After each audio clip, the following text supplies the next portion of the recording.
मी राजश्री विठ्ठल तिकुडवे प्रभाग क्रमांक 1 क मधून उमेदवार आहे. आपण एक गृहिणी आहात. आपल्याला पुरुषांपेक्षा जास्त प्रॉब्लेम्स माहिती असतं, कारण आपण घरी असतात, लोकांचे काम करतात. तर प्रभाग क्रमांक 1 हा कल्याण डोंबिवली महानगरपालिकेचा प्रवेशद्वार आपण बोलतोय. याच्यामध्ये काय मूलभूत सुविधा आहेत, काय नाही आहेत, त्याच्याबद्दल थोडंसं. प्रभाग क्रमांक 1 क हा असा आहे की सगळं सोसायटीचा एरिया आहे. हा सगळा इथे महिला पण सुरक्षितेसाठी काय नाही आहे, सिनियर सिटीजनसाठी सुद्धा काय नाही आहे. सिनियर सिटीजनला लहान मुलांच्यासाठी इथं गार्डन पण नाही आहे. ट्रॅफिकची समस्या या वार्डामध्ये खूप आहेत. बाहेर रोडला फक्त महापालिकेकडून बस स्टॉप फक्त बंद केलेत, पण तिथे बसेस धावत नाहीत. त्याचा एक प्रॉब्लेम आहे. महिलांच्या सुरक्षितेच्यावर काहीच नाही आहे. बाहेर महिला गेलं तर टॉयलेट बाथरूमचं पण साठी काही नाही आहे. ज्येष्ठांच्यासाठी कुठेतरी बाकडे लावले, ते पण ज्येष्ठांच्यासाठी काही नाही. मुलांच्यासाठी गार्डन, म्हणजे अशा बऱ्याचशाच प्रॉब्लेम आहेत. आता जसं आपण बोललो की टॉयलेट बाथरूम नाही आहे ते, आणि पिण्याचं पाणीचं जे आहे, कारण हा अर्धा भाग ग्रामीणमध्ये येतोय, ग्रामीणसारखंच आहे. अर्धा भाग आहे तिथे इमारती भरपूर आहेत, आणि त्याच्यामध्ये पाण्यासाठी वणवण करायला लागतं. पिण्याचं पाण्याची खास समस्या आहे. त्याच्यासाठी आपल्याला काय उपाययोजना आहे? आता सध्या आम्ही, बरोबर तुम्ही बोलताय तसं आहे की अर्धा भाग इमारती आणि अर्धा भाग खेडेगाव. आम्ही आता जेव्हा प्रचार केला, पानबुडी नगर आहे, उंबर्डे सापडे, अक्षरशः तिथं लोकांना, आणि ह्यांच्याच आज 25 वर्ष ज्यांनी सत्ता भोगले, आज त्यांच्याच गावामध्ये, त्याच नगरांमध्ये भयंकर रस्त्याची पाण्याची प्रॉब्लेम आहेत. त्या गावांमध्ये रोड नाही, त्या गावामध्ये रोडवर लाईट नाही. 7 वाजले तरी मोबाईलचे बॅटरी टॉर्च करून आम्ही अक्षरशः प्रचार केला. पाण्याच्या समस्या तर फारच बिकट आहेत. रस्त्याच्या समस्या आहेत, पाण्याच्या समस्या आहेत, सुरक्षितेचा तिथं काही नाही. आम्ही जर जनतेने आम्हाला निवडून दिलं तर आम्ही त्या सगळ्यांचा विचार करणार आहे, आणि त्या जनतेचे सगळे प्रॉब्लेम सॉल्व्ह करण्याचा जरूर प्रयत्न करणार, अगदी 100%. रस्ते तर आता नवीन बघा डेव्हलप होत आहेत, आणि कल्याण पश्चिम हा जो आहे स्मार्ट सिटीचा मेन भाग आहे. स्मार्ट कल्याण डोंबिवली जे म्हटलं आहे त्याच्यामध्ये कल्याण पश्चिम जो आहे तो स्मार्ट सिटीमध्ये येतोय. आपल्याला वाटतोय की खरी स्मार्ट सिटी झालेली आहे? खरं सांगायला गेलं तर नुसतं म्हणायला स्मार्ट सिटी आहे, पण स्मार्ट सिटीमध्ये स्मार्ट असं काही झालेलं नाही आहे.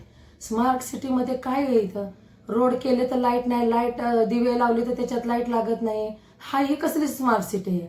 काय याच्यामध्ये स्मार्ट सिटी? नुसतं म्हणायला स्मार्ट सिटी केले, स्मार्ट सिटीच्या नावाखाली यांनी काही काम केलेलं नाही आहे. खरं सांगायचं तर स्मार्ट सिटीमध्ये पाण्याचा प्रॉब्लेम, रस्त्याने लोक चाललीत तर त्यांना कुठं पाणी नाही, कुठेच काय नाही. मग कसली स्मार्ट सिटी? काय स्मार्ट सिटीमध्ये काम केलेलं आहे? एकही गार्डन नाही. जिथे गार्डन उभं केलेलं आहे तिथे पण अजून कामं कंप्लीट झालेली नाहीत. काही नाही केलेलं यांनी स्मार्ट सिटीच्या नावाखाली. 5 वर्षात 2020ला इलेक्शन झाले, 2015ला इलेक्शन झालेत, त्याच्यानंतर 2020पर्यंत लोकप्रतिनिधी होते. पण ह्या 5 वर्षात आपल्याला वाटतं की प्रशासन जे आहे त्यांनी लोकांना सुविधा देण्यासाठी काही खरंच काम केलं आहे? ह्या 5 वर्षामध्ये जे स्थानिक नगरसेवक होऊन गेले ना, त्यांनी काही केले नाही. फक्त हुकुमशाही आणि दडपशाही एवढंच केलेलं आहे. कुठल्या प्रभागामध्ये, कुठल्या वार्डामध्ये 5 वर्षाच्या नंतर परत 5 वर्षांनीच येतात. माझ्या तरी आतापर्यंत कधी निदर्शनास आलेलं नाही. भरपूर सोसायट्यांमध्ये प्रॉब्लेम आहेत. त्यांनी बोलतात ना, ते विरोधक नाहीत, आम्ही विरोधक आहे ना तुमचे, आम्ही बोलतोय ना तुम्हाला. तुम्ही सांगा आमच्या समोर येऊन, काय तुम्ही कामं केलीत 5 वर्षामध्ये? तुम्ही काही कामं केलेली नाहीत. सरळ सरळ बोलताय. बाहेर रोड आहे, काय केलेलं आहे तुम्ही? घनकचऱ्याचा प्रॉब्लेम आहे, पाण्याचा प्रॉब्लेम आहे. आता ह्या भरपूर समस्या केलेल्या आहेत. CCTV नाहीत, सिनियर सिटीजनला सुरक्षता नाही आहे. मग काय तुम्ही 5 वर्षामध्ये काही त्यांनी केलेले नाही, काही त्यांची प्रगती नाही 5 वर्षामध्ये. आपल्या इथे सर्वात मोठा बस डेपो आहे कल्याण डोंबिवली महानगरपालिका परिवहन सेवेचा, आणि बसेसची स्थिती तशीच आहे. भंगारामध्ये बसेस पडलेल्या आहेत. जर ते बसेस सुरू झाल्या तर स्टेशनपर्यंत पोहोचायला लोकांना सोयीसुविधा होईल. आपलं काय म्हणणं आहे त्यावर परिवहन सेवेबद्दल? माझं प्रबल असं मत आहे की जो आता आमच्या वसंतवाडीमध्ये बस डेपो चालू केलेले आहे, चालू केल्यापासून फक्त आणि फक्त तिथं भंगारच्याच गाड्या आणून ठेवलेल्या आहेत. तिथे बाकी दुसरं काय नाहीच आहे. मला तर असं म्हणायचं की कल्याण डोंबिवली महानगरपालिकेने परिवहन सेवा उभ्या कराव्यात, कारण तुम्ही आता बस स्टॉप बांधलेले आहेत. परिवहन सेवा चालू करा, लोकांना पण खूप चांगलं होईल. कारण रिक्षावाले आवड हवी कर आकारले जात आहेत, मनाला वाटेल तसं लोकांच्याकडून उकळून घेतात. म्हणजे ह्याच्यावर कुठेतरी प्रदत्त झालंच पाहिजे.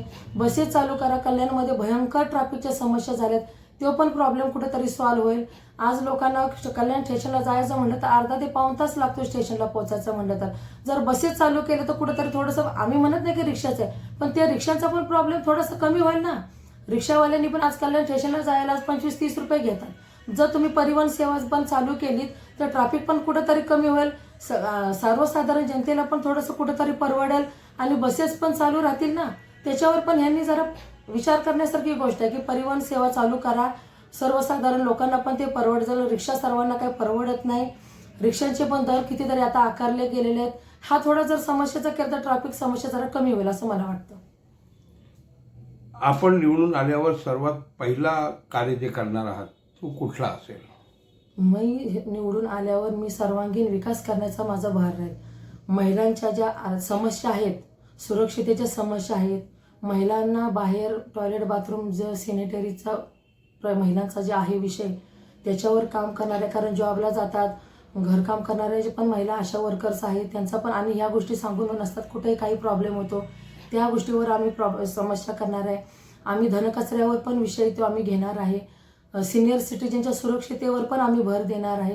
अजून बऱ्याच अशा गोष्टी आहेत की त्याच्यावर आम्ही विचार करून सर्वांगीण विकासावरच आम्ही भर देणार आहे. हेच आमचं विचारधारा आणि वचन राहील. शेवटचा प्रश्न आहे की दोन्ही ठाकरे बंधू एकत्र आलेत, याचा किती फायदा पक्षाला होईल? आज 20 वर्षांनी ठाकरे बंधू एकत्र आले. जनतेला फार आनंद आहे आणि फार उत्साहाचं वातावरण आहे. आज लोक खूप आतुरतेने, म्हणजे समाधानी खूप लोक आहेत. ज्या गोष्टीची वाट बघत होते ते ह्या वर्षी ही गोष्ट झाली की 2 ठाकरे बंधू एकत्र आले आहेत. जनतेमध्ये आनंदाचं वातावरण आहे. जनतेचा भरघोस प्रतिसाद आहे आम्हाला, आमच्या 4 उमेदवारांना. आणि जनतेने सांगितलं की आम्ही तुमच्या पाठीशी ठाम उभे राहू, कारण जनता पण कंटाळलेली आहे सगळ्या गोष्टींना. हुकुमशाही, दडपशाही सगळ्या गोष्टींना जनता अक्षरशः कंटाळते. जनतेला आता नवीन चेहरा पाहिजे आणि जनतेने तो विचार केलेला आहे. आपल्याला पुढील वाटचालीसाठी भरपूर शुभेच्छा. नमस्कार. खूप खूप धन्यवाद. नमस्कार. जय महाराष्ट्र. जय हिंद.